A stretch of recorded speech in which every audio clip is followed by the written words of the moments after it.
Back at it again, brother. Oh, yeah. Episode 3 of the Dashiki Brothers. As always, my name is Garrett Dearman. I'm Alvin Winena. Good to see you, man. You too.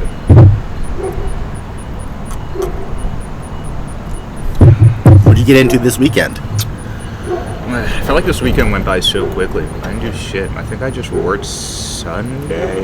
And then, yesterday I worked, then we went to the pool on Saturday. Yeah. Went to the pool, came here. And then, didn't do shit. We should have gone to Celebrate, but I was not feeling it. I don't know about you. But Did you end up dropping your aunt off at the airport? Yeah.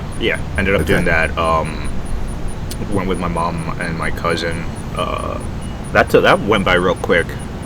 I don't know if you remember the old days. Like, you would take family members, have dinner at the airport with them, and then send them on their way. Off, yeah. Like, you literally walk them to their gate. Yes, exactly, dude. I remember when I was leaving Kenya, how fucking emotional that shit was. Yeah, dude. Like, I remember like my cousins were like placing their hand on like the fucking, and I was just like bawling. I was just like, I don't want to fucking go, but I was like, at least I get to see mom and pa. Right. But yeah, dude.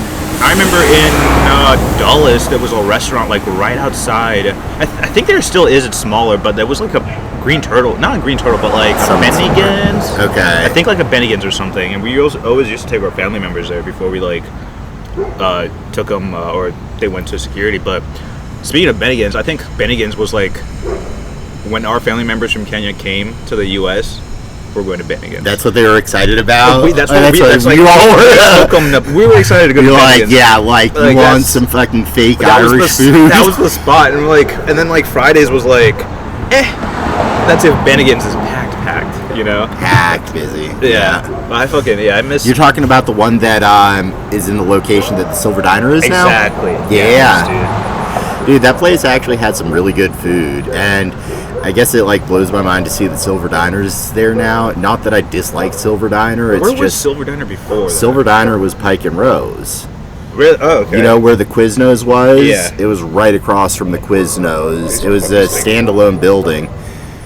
You're wearing white. You're not that likely to be stung, but like, no, yeah. Bennigan's they hit hard, and Silver Diner just feels like in the last 15 years just like doesn't hit like it used dude, to. You're completely right, because like it used to be like a special treat to go to Silver Diner. Yeah, dude, you know? and it felt like very much so with the like old-timey diner type place. Yeah. Like, damn, dude, this bee is on.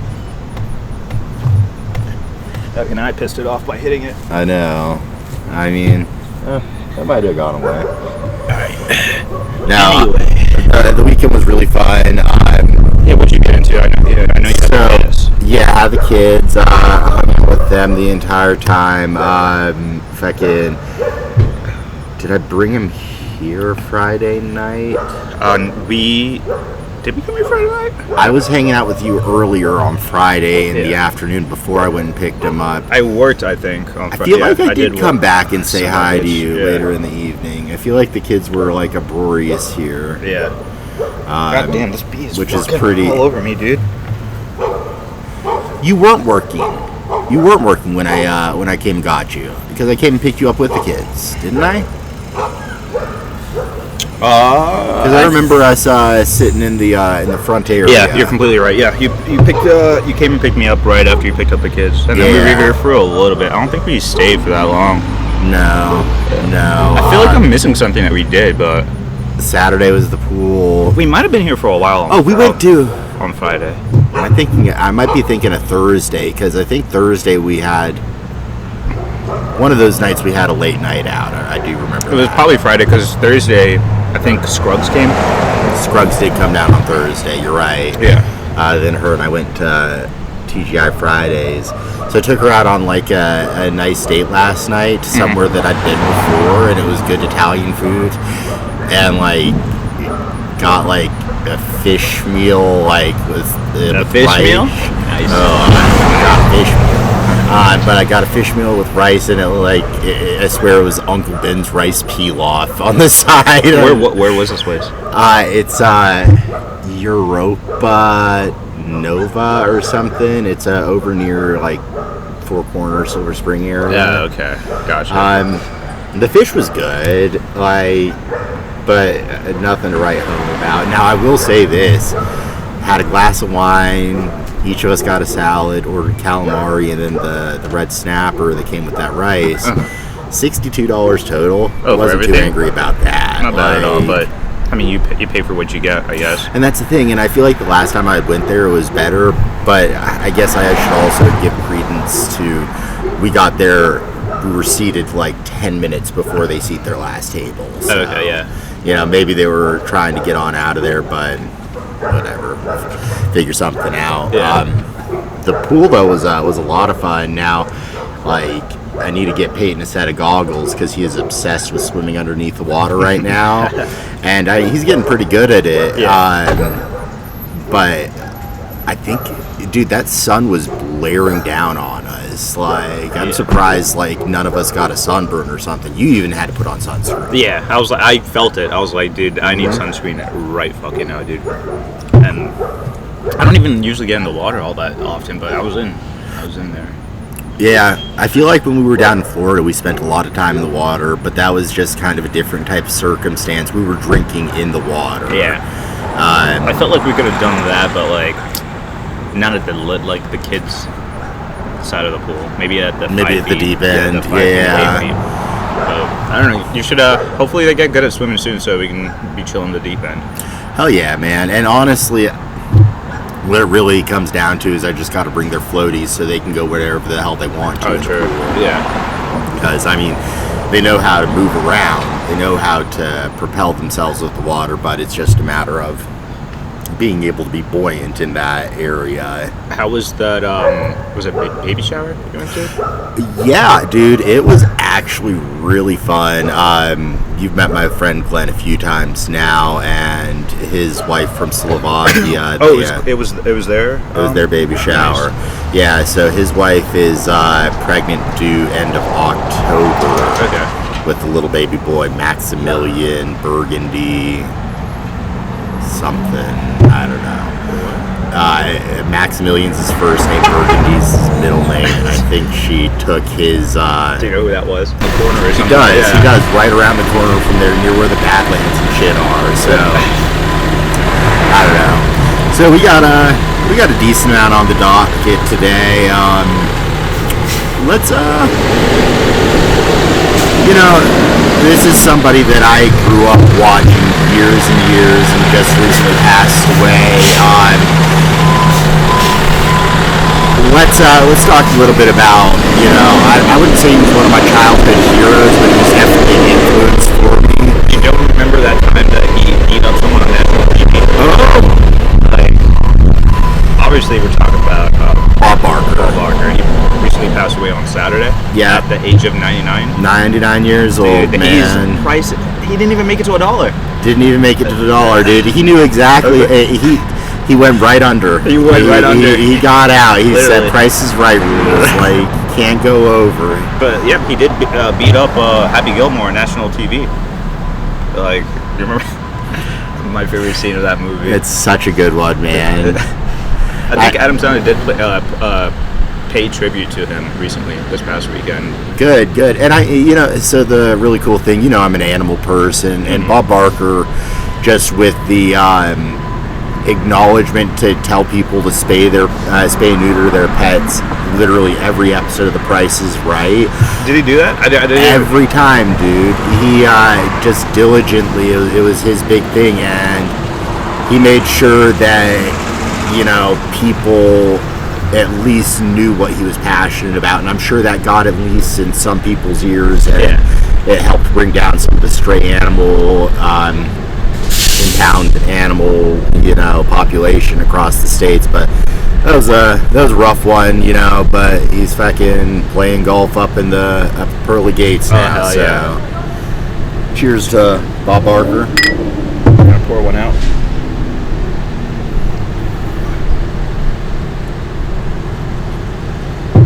I don't know who that man was that just waved at me, but he was waving at that dude. Okay. So, transition from Bob Barker, and this is just something that it's probably pretty evident, and if you're a single parent, then if you don't know this, then you're fucking not living life. But kids are absolutely the best tool to pick a girl up at a bar. Or, like, I mean, shit, man. Like, dude, yes, I've seen it in action. It sucks is when we go out together and have the kids, they think we're some zesty boys. they do think we're zesty brothers, and especially dude. how your kids love me. They 100%. We walk into a random bar and like the first 10 glances we get are like, oh, look at the interracial gay couple. And it's not that bad because we're in Bethesda. We're in Bethesda. It's so no, it's kind of funny. It is funny to see. I'm like, get the fuck away from me, dude. I mean, Braden is just like nonstop. No, dude, Peyton's nonstop. Peyton's like so affectionate. Peyton is super affectionate. He wants to be loved, but Braden will just like go and hop in like a beautiful woman's lap and start talking to him. And I'm just like, oh, I'm so sorry. Like, I'm so sorry. By the way, my name is Garrett Dearman. Yeah, but does that lap have space for two? Dude, that time we talked about it last pod, but during the block. Yeah, at the block, dude, feeding girls gummy bears. I mean, he's really, dude, he fucking like, and Heather's not really one for kids, but he hopped in her lap this weekend, and I could just like see her like heart melt. I was just like, yeah, like, I mean, and it doesn't hurt that like he's very similar in looks to me. Yeah. Like, I'm just like, yeah, like, he's pretty damn cute. Yeah, you like, and Braden look like very much alike. Yeah, I mean, and I think Peyton has a few of my traits, but he picked up more of his mother's compared to Braden. Like, if he had red hair, he would be me as a child. His hair is pretty red. His hair's more blonde. More blonde, really? Yeah, when it gets wet or when you see certain sunshine, I think you see more copper in it. But like, he's more of a blonde. Peyton definitely has that like beautiful strawberry blonde hair, the little bit of red hair, and I mean, think how few gingers there are nowadays. Like, dude, he's going to be like, yeah, but like, it's not like he's the fucking ugly looking ginger that like is ostracized. Like, he's gonna be like handsome like young man. Like, I fucking don't want to think about how early I'm gonna have the birds and the bees conversation with either of them, probably at the same time, because Braden is so like affectionate. You're gonna have some like, disgusting bros on your hands. I think this thing works. Like, no. I don't know why I said there's no more gingers. You know, black guys love redheads. Yeah. Is that still a stereotype? That used to be a big stereotype. I used to. Yeah. I used to look up Pornhub redheads, gingers. But gentlemen, if you're out there, you have a kid, and you're looking for someone to date, just bring that kid to the bar. Get a club soda and fucking just walk around and just be the best dad you can be. I wouldn't say like bar, brewery, like. I don't know, dude. Honestly, I mean, the block is a bar. I don't know. But you're not gonna take your kids to the Applebee's bar. Fucking hitting on divorcees. These no chain restaurant bars that on the divorcees of Applebee's. $1 margs, like. I need 3. 3 of them, please. Just the liquor for 2 of them, please. Like. But yeah, please make sure you're using your tools as you can. You know, I watch a lot of MMA, UFC. It's something that I've just been really into for the last, 10 years. You know, keep pretty up to date with everything. We had a really good fight just recently, and that was Sean O'Malley fighting against the defending champion Aljamain Sterling. Aljo is a smart guy. I think he's Jamaican in national origin, but like the dude has to cut down like 25-30 pounds before every one of his fights because he is so much bigger than the other people in his division.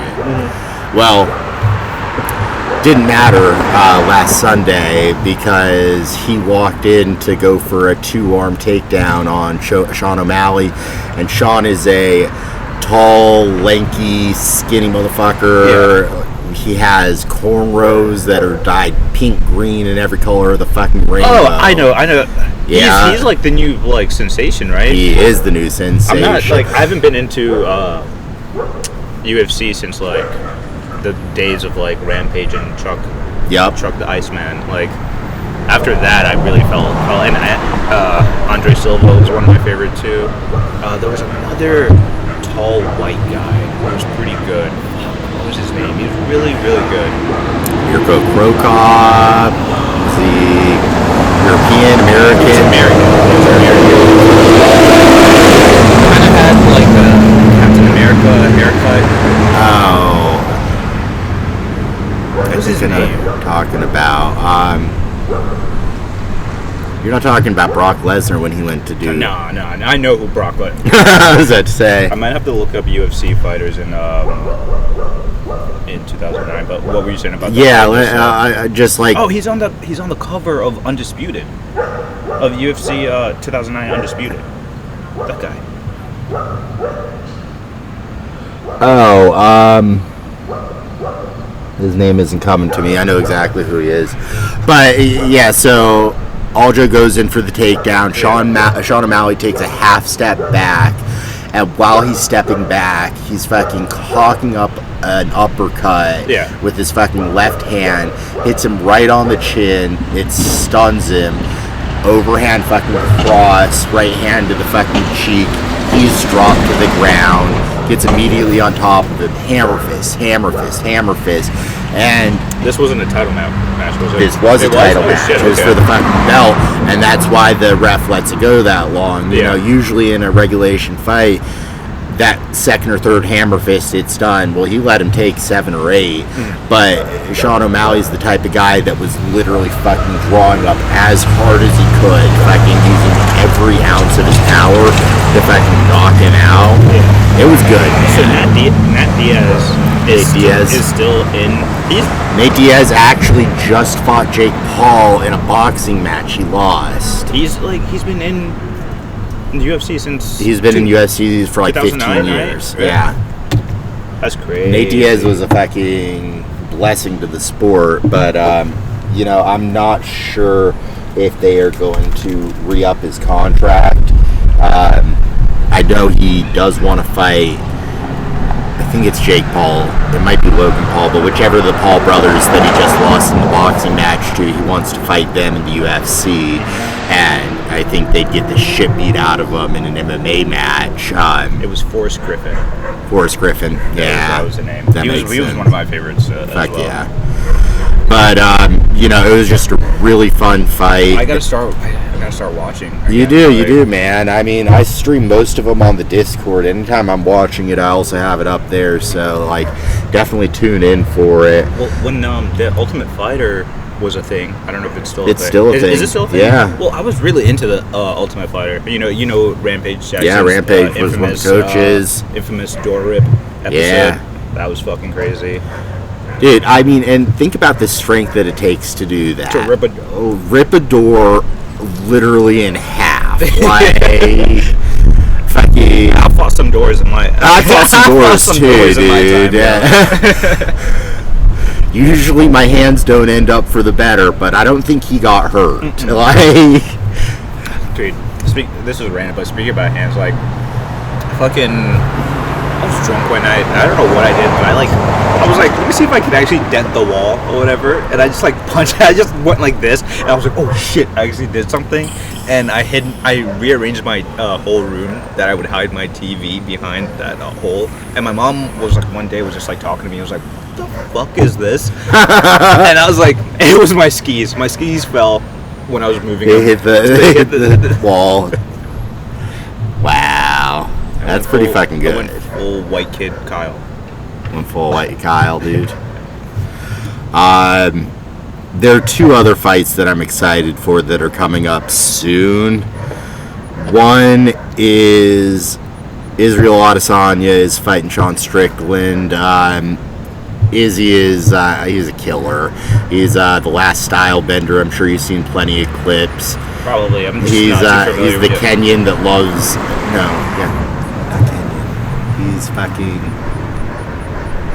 I was about to say, there's a UFC fighter that's Kenyan, and I'm not I think hip. he might be Ethiopian. I mean, but still, East Africa all the way. Fuck. I probably fucked that up, but he fights out of New Zealand. Is he nice? Dude, he is fucking insane. He was a kickboxer for years. That might have to be my new fighter that I watch. What origin is Israel Adesanya? From Wikipedia, Israel Nigerian. I don't know if he's gonna be my my fighter. But he fights out in New Zealand, and he loves fucking anime. So, in his most recent win, he reclaimed his belt against Alex Pereira, who had actually knocked him out a couple times before in kickboxing matches. But Izzy has had a great UFC career, so they matched him up. The dude fucking took him down in the first match, so claimed Izzy's belt. Fucking in the rematch, Izzy beats the shit out of him. Like, he's like toying with the guy. You could tell he was out there for fucking blood. And then after the fucking fight, he looks at this dude's kid and goes, When was this? that was about like 2 months ago when he did that. Yeah, I think you mentioned it to me like you were geeking out. I was like, yeah, like I saw it live. It was incredible. Yeah, that's fucked up. It is so fucked up. And like honestly, I don't really. Dude, can you imagine, like, damn, your dad's a pussy. I know, After dude. that happens, like you're gonna live that up at school, and then you have the vivid memory, like, Yeah, dude. of like. Also, who the fuck brings their kid to an MMA match that they're fighting in, like, one of the best in the world? Like, it doesn't matter how confident you are you're gonna win. Like, isn't that just scarring for the kid to see mom or dad fucking, like, bloodied up to shit? Yeah. Now, one of my favorite fighters of all time, Amanda Nunes, she constantly brought her daughter to the fights, but Amanda barely ever got touched. Okay. She was so strong, so like it's not like she went and picked up her kid and she was like beat the shit out of him.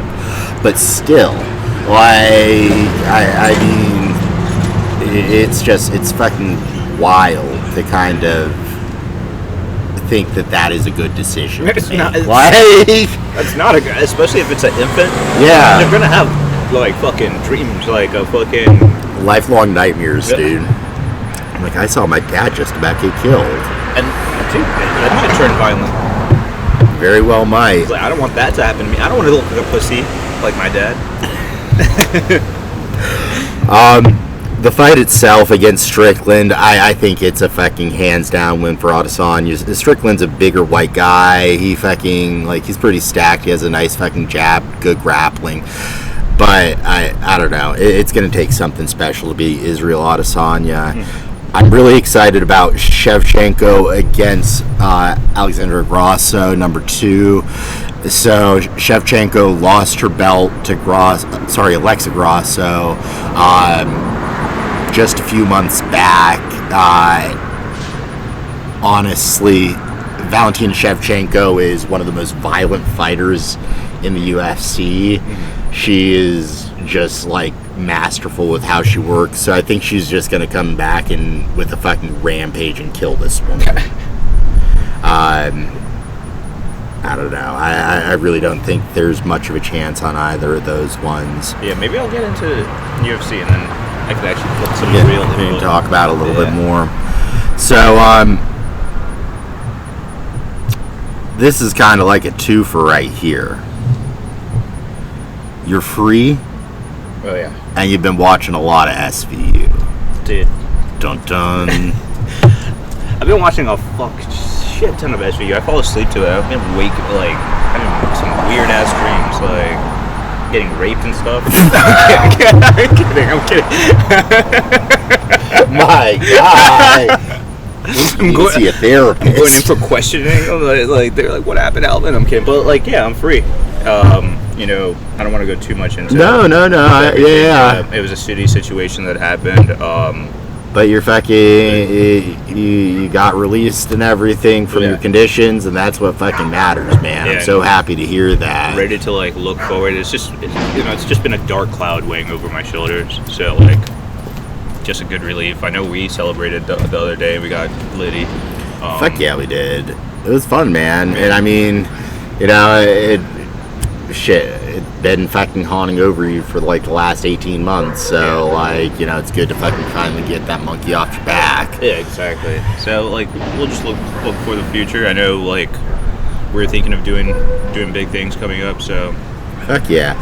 Now, like, what is drawing you to SVU? Like, why is that the show you're turning on in the afternoon right now? It drew me when we were fucking in Florida. Really? Yeah. Cause like we were just chilling in the room or whatever, and we would go to like USA or whatever, and they would just put off the fucking the twists. 12 hours of SVU. I think that one day I had that meeting with Carl Crow actually, and Jocelyn was working. I literally just laid in bed and watched SVU all day. All and they had the bangers out, like twist after twist. They had one episode with Robert Williams that I saw, and it was fucking nuts, dude. He ends up getting away at the end too. He captures one of the main detectives. Okay. Fakes torturing her to like prove a point, whatever, and then blows up the place and then runs away. Like that episode was nuts. I might have to send it to you to watch it. That's wild, like, but I don't know. It's just some episodes I'm like, why the fuck am I watching this? And some episodes I'm like, literally at the edge of my bed, like, right? Just like, what's gonna happen? And then like I do the thing, like I'll check the time frame because like to see what's gonna if there's gonna be another twist. Yeah. So I'm like, I'll check. It's like 30 minutes. I'm like, fuck, what's about to happen? What else is about to happen? But I don't know. It's a good show. I might need to. I don't know. When I binge a show, I like to like finish it. Yeah. This shit has 24 seasons. That's what I was gonna say. Isn't it still going? It still is going, and then like the spin-offs or whatever. But I don't know. What have you been watching recently? I still need to finish the last season of Breaking Bad. Isn't that crazy? Really? You haven't seen it? I do that with shows. You get to the last season and I just like hold on to it. I can't like I did it with Dexter, and it's the same thing with Breaking Bad. Breaking Bad. I should finish it. Now here's the thing, like you did yourself a favor with Dexter. That last season was pretty shitty. It was very shitty. I was really disappointed how really everything the last leading two up. seasons was weird, especially when like they started like digging into like Deb and Dexter. Spoiler: Deb and Dexter is like. If you haven't seen it, it's 12 years later. So sorry. It's not our fault. But like their whole when they started like liking each other. Yeah. That shit was weird. You're not actually my sister. Yeah. Whoa. Rita's dead. Like this definitely did not happen in the book. Did you ever get to the latest season that they the released? New Blood ones? Yeah. I didn't watch them. I heard it was mixed reviews. Yeah. You know, honestly, I'd be interested. I've considered watching it multiple times. It just never fucking ended up. But Dexter was one of those shows that was really good, and that's why the last couple seasons were such a disappointment. Dude. Similar to like Game of Thrones, where it's just like you built up so much anticipation here. You have such a good set of characters. That's another episode.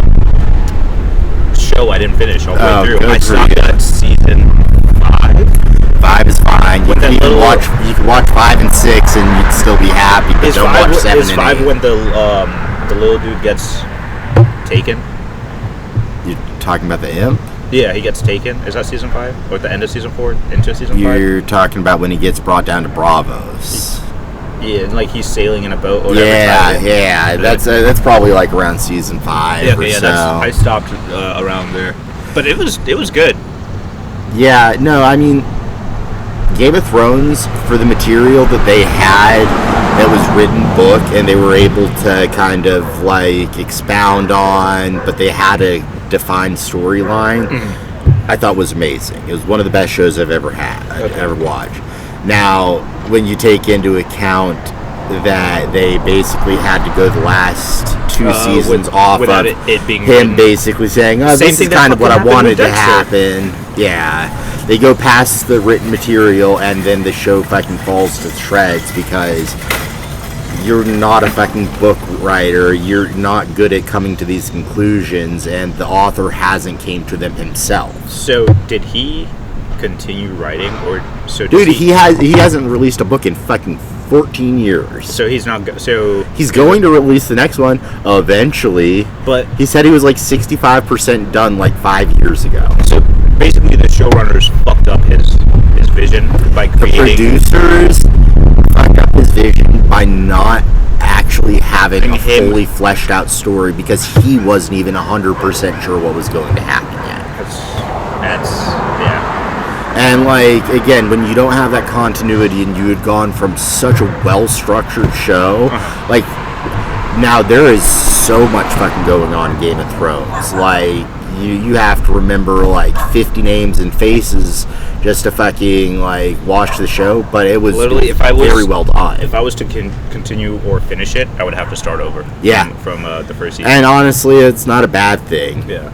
All right, we're gonna take 2 minutes here, grab another beer.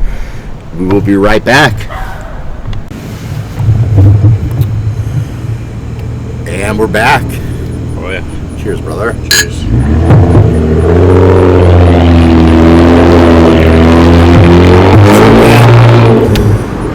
Join me in congratulating Alvin for getting free, and God bless him on his television selection.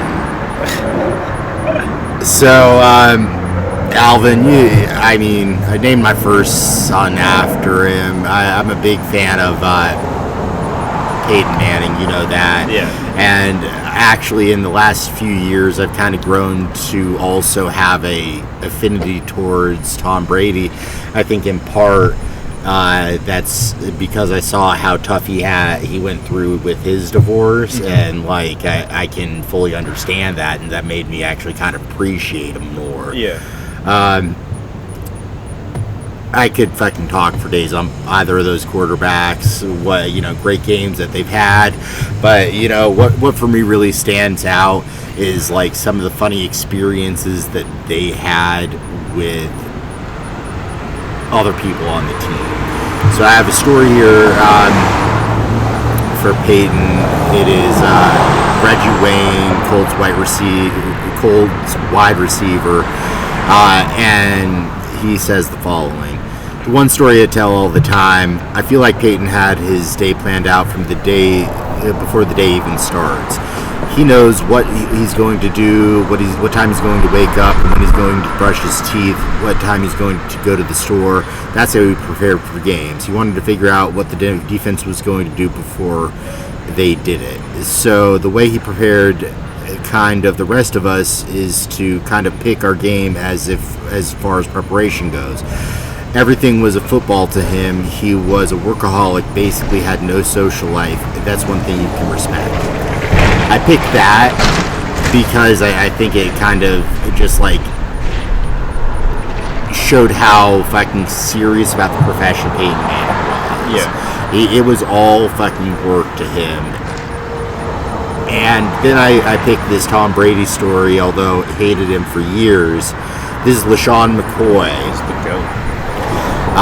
Everyday man. It was work. He wanted to be the best. He motivated to be a better player. He did that for us. Recently, former Bucs running back LaShawn McCoy appeared on the I Am Athlete podcast. On the show, McCoy discussed a number of topics, including his with the Bucs and the 12-year veteran Tom Brady.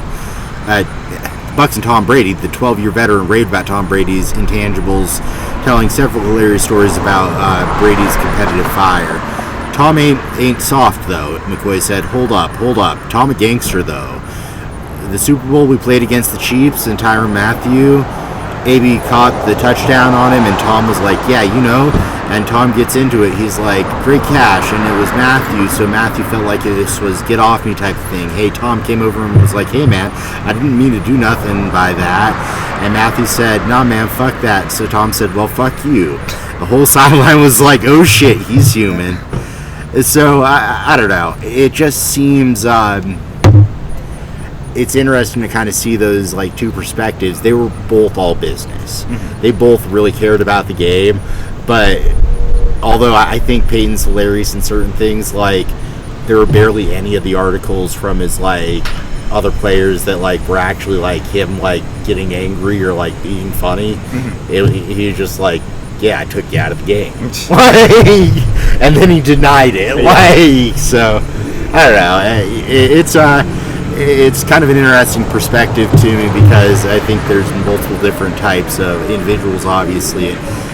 You know, we're talking about two of the most elite players to ever play the game, and they are human in the end, but some of them react to things differently than others, even at that extremely elite level. Mm-hmm. Like, what's your thought on, like, individuals that are in, regardless of the level, like, what sort of perspectives do you think like you can garner from those like various like those very diverse personality traits with the individual? How do you think that like that can grow a team in a setting? How do you think that that can be beneficial to an organization? I mean, you need different points of views and everything different, like how everyone handles everything differently. So it's good to have a different variety of like how people think. Like you need introverts, you need extroverts. Like I don't know. It's just good to have a wide variety in a team, so that every person can deliver something different. You know. I completely respect that, man. And you know, I think it's so important to have that well-diversified team because you're right, you get those perspectives from so many different areas. This bee's back for you, dude. He has a vengeance. He will die today. It's either gonna sting me or I'm gonna kill it. I was thinking about it earlier. I mean, this could be the chance right now. I want him in my beer. That would suck.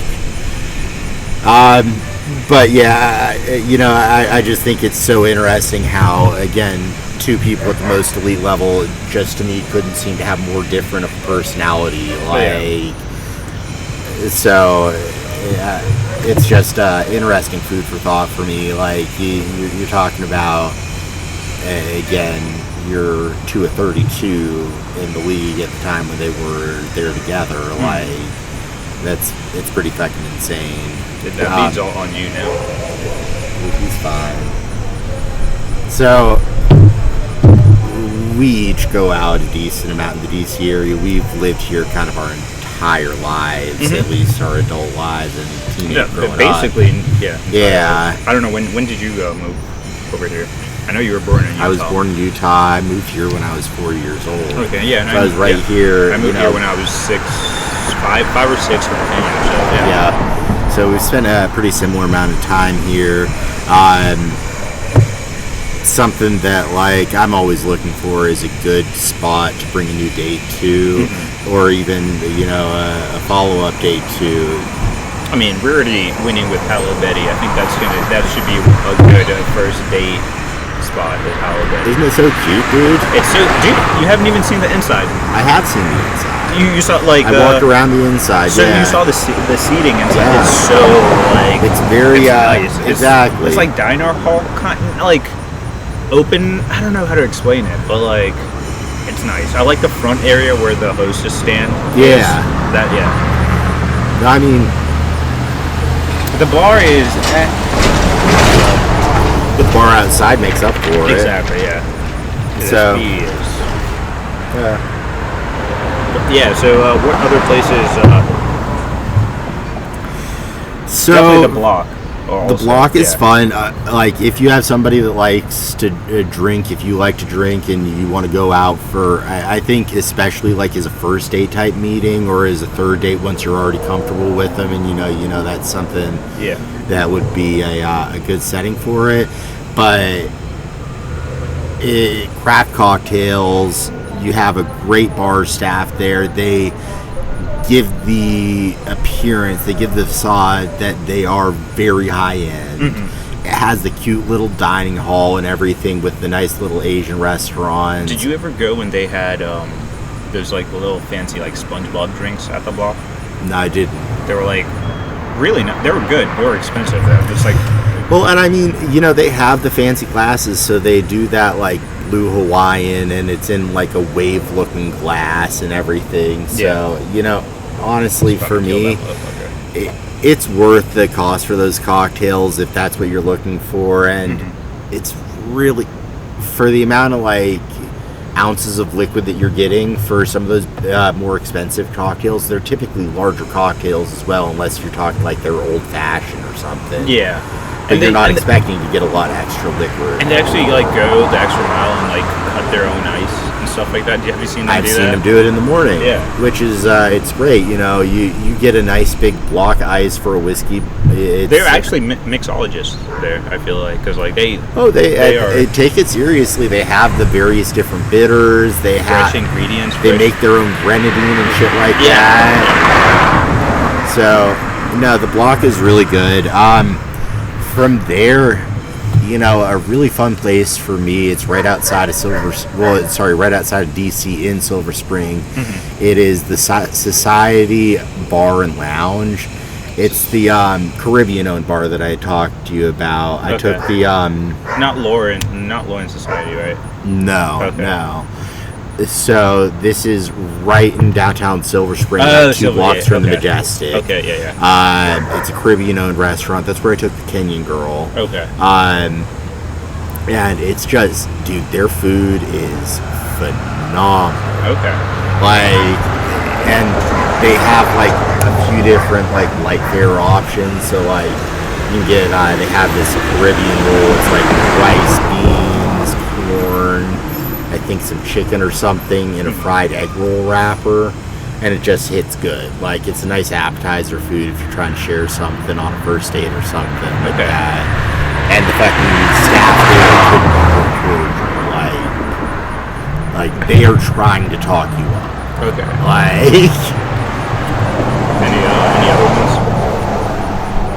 Dude, I have a few, but you go. Well, so I used to really like City Birch. I don't know if you've ever been there. City Birch, I know. It's right next to iPic on Pike and Rose. Okay. So I don't know. The first time I went there, I felt like I was like in like a New York City kind of like bar, like hipstery. I don't even know. The vibes in there was so fucking immaculate. Okay. And then I would frequently go there during happy hour after when I worked at Starbucks. When I was a supervisor at Starbucks, I would just go there after work and just chill. And then one time I went there and I was they had fire pits at the upstairs. Okay. On the balcony level, and you can just like look at fucking Pike and Rose being built. Love it. And I fucking loved it. And then during that day, I was just chilling there. I was by myself. I ordered a couple of drinks and some appetizers. The fucking manager came up to me and was like, "Is this your first time here?" I was like, "No, I've been here before." And he was like, "Oh, well, don't worry about it. I got your bill." Oh, wow. And I was like, "What? Oh, thank you." And it was just like so fucking random. That's awesome. Yeah, I was just like, I fucking love this place. Nice. I've been there a couple times post-pandemic, and it's been iffy. Hit or miss. I went with Colton one time, like literally during pandemic season. Like it was during pandemic season. Okay. And then I went with Jocelyn, and she did not like it. She did not like City Birch. I went for brunch, and she said the chicken was overcooked or something. It was just like not good. She didn't. She got chicken and waffles, and she didn't enjoy it at all. Okay. But the cool thing is, they took it back and comped it. Oh, nice. And offered to like they offered to get her something else or just comp comp it. And bill. we just decided to go somewhere else. But I still think it holds up. I still like City Birch. Okay. The bar area is very, very chill. And then Swahili Village. Now, you've mentioned this a few times to me, but I still have yet to go there. There's Is it Ethiopian food? No, or Kenyan food. Okay. It's Kenyan food. There's two of them. There's one in Silver Spring, and then there's one in DC. I've only been to the one in DC, and it's in the Circle. Okay. And it's like a lounge kind of thing, restaurant. So like on the weekends, like you'll go from a restaurant to like a lounge, like a club kind of vibe thing. But I've only been during dinner, and it's like if you want authentic Kenyan food, you go there. And I took Jocelyn there. Didn't order the right stuff. What is the right stuff? So you like meat. I like meat, I like spicy, I like... But so I order the nyama chama, which is basically like barbecue. Nyama chama literally translate to burnt meat. Burnt meat, yeah. So I would get the nyama chama and boozy, but make sure it's not the stew, but the actual like charred. Okay. Because we got the stew one. What's the mbuzi? It's goat. Okay. Oh, nice. Yes. Mbuzi is goat. Nice. So,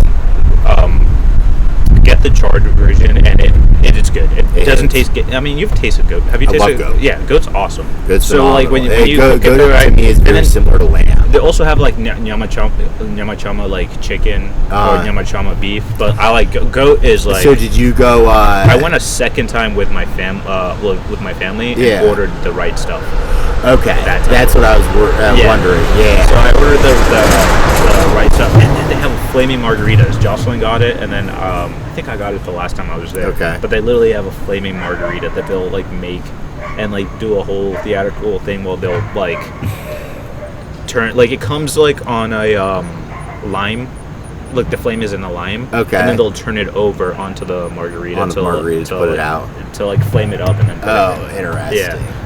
I'll show you a video of it, but great time. I would that's a great spot to take something. Great spot too. Yeah, the one in Silver Spring is more of a mom and pop kind of. Oh, interesting. Yeah. So like not as elegant feeling. Exactly. Yeah. I think my sister has been to both. I've only been to the one in DC. So she was telling me the one in Silver Spring has a more mom and pop feel. Nice, kind of nice. But what other ones you got? So I'm gonna go bougie on this one. Anywhere Clyde's. Hey, Clyde's is fucking awesome. I've only been to the one Tower Oaks. Tower Oaks. Dude, that place is. People don't give it credit, and honestly, for the food that they're serving, they're not overcharging for it. Food for their serving and the atmosphere, bruh. When you have 4 individual rooms at one restaurant and they all look different, they have extremely authentic decorations. I don't know what it was that I went there, but I went with my mom and my sister. I was like, oh god damn, and apparently they go there a lot. Dude, I could imagine that being a place your mom and sister regular. They're bougie. They're fucking bougie, dude. So for me at Clyde's, obviously the atmosphere, the food's great. You get their crab soup. Okay. Whatever you're doing, whatever you're getting, you get an order of the crab soup, because that crab soup is going to just start your evening right. Okay. From there, have you been to Julie's? Julie's? Yeah, I've heard of it. It's in Pike and Rose. It's literally right across the street from the bowling alley. Okay. From Pinstripes. What cuisine is it? Mediterranean. It's good. I went for my sister's birthday last year, actually. That place, they have gold, utensils. Interesting. It is nuts, and it's the place that has the bubble seating outside in the wintertime. That place it is pricey. It is fucking pricey, but it's nice.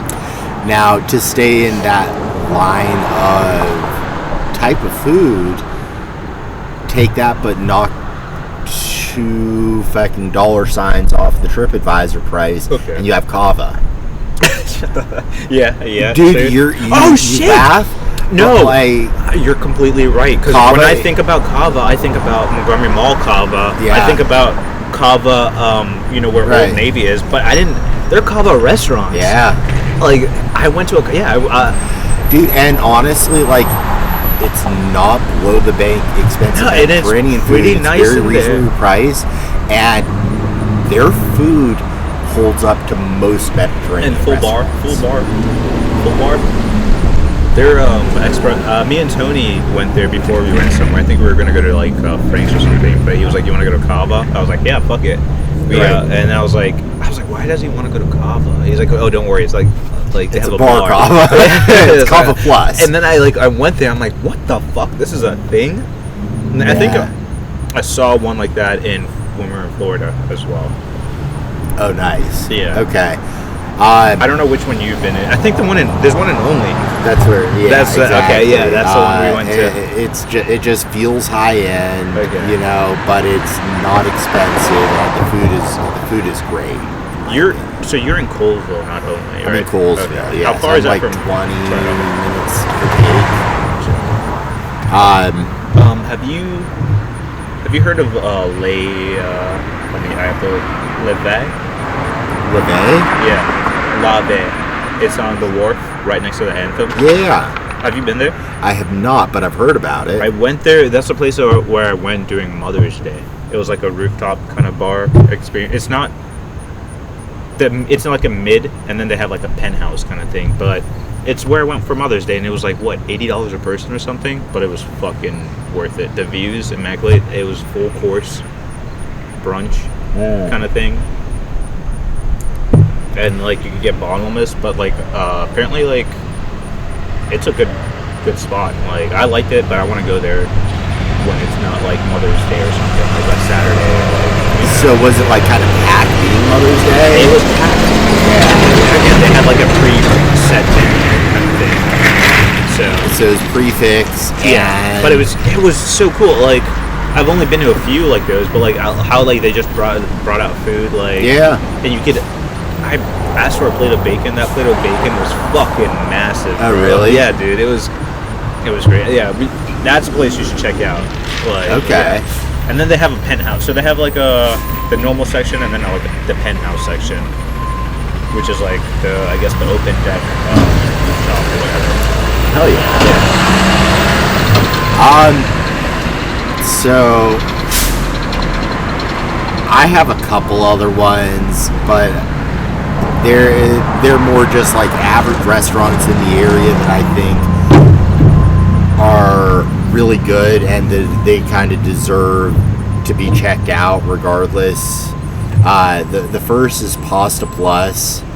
It's a very good restaurant. The ambiance isn't extraordinary, whatever, but it's one of the best plates of fucking food that you'll get anywhere in the area.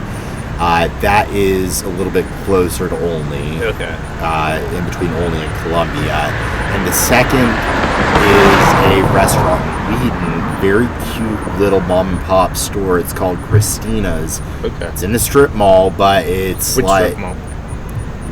right past where Veers Mill crosses Connecticut. What's around it? University. What's around it?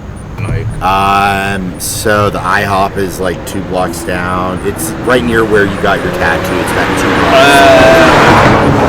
blocks. okay. On University. Okay, I bet. Christina's has the best passion fruit ice cream that you'll ever try in your life. They're also just like a sweet little Italian restaurant. Cute little atmosphere, as cute as you can get in a strip mall.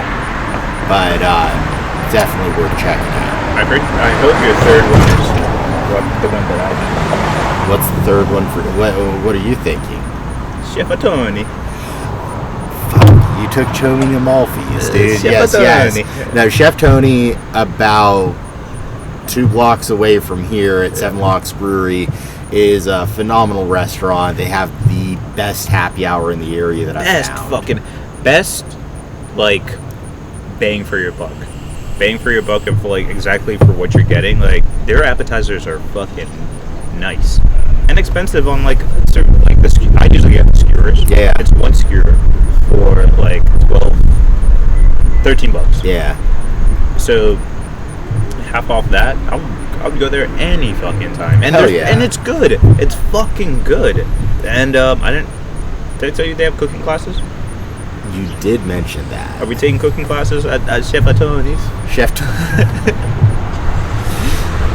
I mean, we try, man. Fucking check it out. I think that's a good thing for a double date right there. You take your buddy and you both take some beautiful women to fucking learn how to cut garlic, olives, onions, all that sort of shit.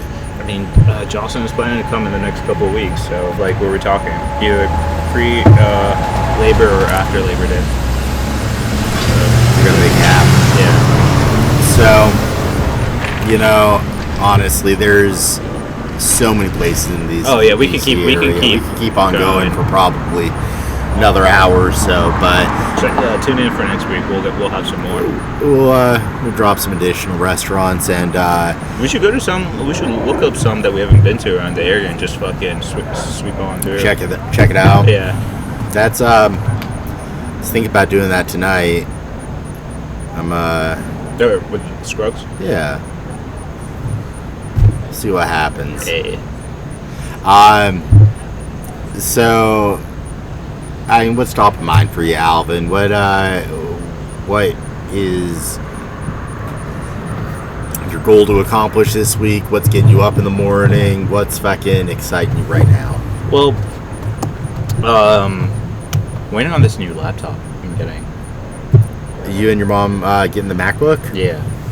Pulling the trigger on that. So I'm excited to do that and start getting into coding again. I want to like kind of teach myself Swift and try to get into like iOS coding a little bit, and then go from there. I've talked to Noel a little bit too. Good. I signed up for a couple of certifications that I'm going to try and complete pretty soon. And he said he'll help me along the way after that, like get a job and stuff like that. So nice. I don't know. I'm excited. I don't know. This fucking me being free has taken this dark cloud and is making me like look clearly and ready to like move forward. So that's what's exciting me. What about you?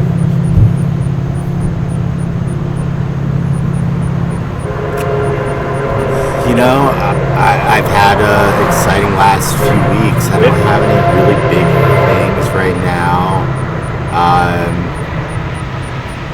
Going on a few dates with Scruggs, so that's fun. Nice. Like, dude, who would have thought that we'd be chilling like on a daily basis a year ago?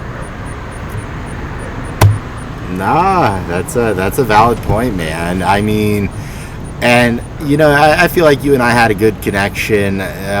Same with like I had with Ponce and Damien, but like just so fortunately we moved back to the same area. Yeah. I feel like you go to the same high school, you can have there's at least fucking a good shit amount of talk. Dude, a lot of talking points and like the and we were also in the connections. same fraternity. The connections we make outside being in like going to WJ, being like locals in this area is fucking crazy. Like it's definitely interesting. Yeah. And so like, you know, I definitely think that's good. I'm working on a few projects with work that's been fucking keeping me busy, but got the afternoon off today and figured I'd fucking carpe diem, seize the day and get this pod recorded with you. So what's like the next moves that we're gonna do? I guess we were just talking. OC could be one of them. What else like? Well, I mean, we definitely have the winter trips for Colorado and things like that. Yeah, I'm definitely Colorado's should be 100% a thing that we need to do. Yeah, and as long as we use that Frontier $29 flight each way, and right now it's also free bags. Ooh. It'll keep it fucking cheap. Well, free carry-on bag. Yeah. Carry-on bag in person. I think for like either before, so for the next couple of weeks, I'm gonna try and get a bunch of shifts working at Gillies. Okay, good. So I don't know. I'm still like job hunting for something different, but I need to start grinding, dude. And I want to start saving money and like I don't know, make these trips. Fuck yeah, happen. dude. So I talked to Joel already and let him know that Want to pick up some shifts. Yeah. And then obviously I'm always trying to pick up shifts here. Yeah, I'm already working tomorrow, and then I told Brian Wednesday. Nice. Coming in, so yeah. Fuck yeah, dude. Yeah. No, it's fucking good, and I think it's important to fucking keep on that grind because it keeps us fucking going. Yeah. Yeah, I don't know, like, I fucking like music theater, so I've been trying to fucking hit up Moulin Rouge for the last couple weeks. I just haven't found the right week. I saw you looking the other day. I'm like, what the fuck is this? Dude, I'm literally like constantly looking for like a good ticket that becomes available that's relatively good price. I'll fucking go on my own, dude. Like, I don't care. We Like, We have to go to Shane, who's coming. when's to, Shane coming? Baltimore. Next month or so. Next 2 months. Okay. October, November. Yeah, I think it might be October. His special's coming out next month. So, on Netflix. I know you're gonna watch that. So. Yeah, no, that's a big one to come out, and it'll be exciting for him to kind of get that fucking gratification, especially all the shit that he went through. So. Yeah. All right, brother. Well, it's been a hell of a podcast today. Thank you so much for tuning in. This is the Dashiki Brothers, episode 3. Alvin is free. Oh yeah.